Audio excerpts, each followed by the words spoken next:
बल्कि दुनिया की 7.9 अरब आबादी में से तकरीबन 1 अरब से भी ज़्यादा लोग स्टैटिस्टिकली इसका शिकार है। लैक ऑफ सेरेनिटी और ख्वाहिश की कभी ना ख़त्म होने वाली दौड़ में कितना आगे आकर कितना ज़्यादा दौड़ने के बाद आपको यह एहसास हुआ कि आप कितना कुछ पीछे छोड़ रहे हो।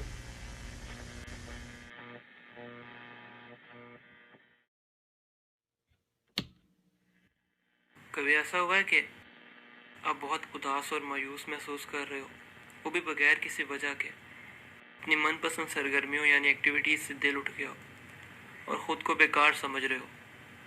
ये डिप्रेशन है।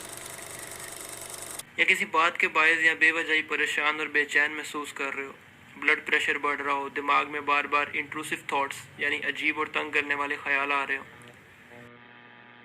ये एंजाइटी है।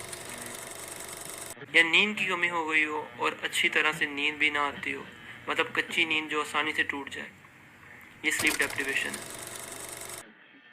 या किसी चीज़ के बारे में बहुत ज़्यादा सोचते हो जो कि बहुत ज़्यादा तकलीफ़दा है, या किसी ऐसी चीज़ के बारे में सोचते हो जो कि तुम्हारे बस में ही नहीं है पर तकलीफ़दा है, ये ओवर थिंकिंग है।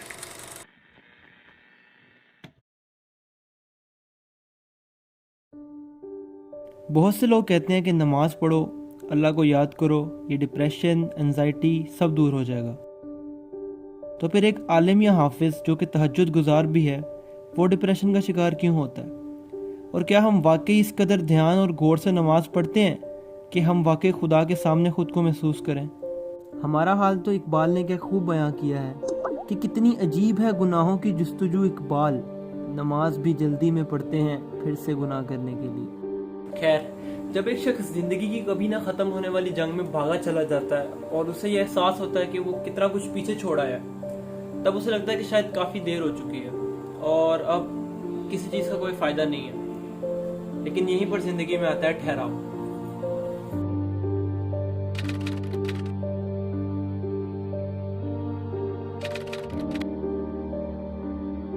एक चीज़ होती है स्टेबल करना या स्टेबिलिटी, यानी कि रोकना, ठहरना या ठहराव।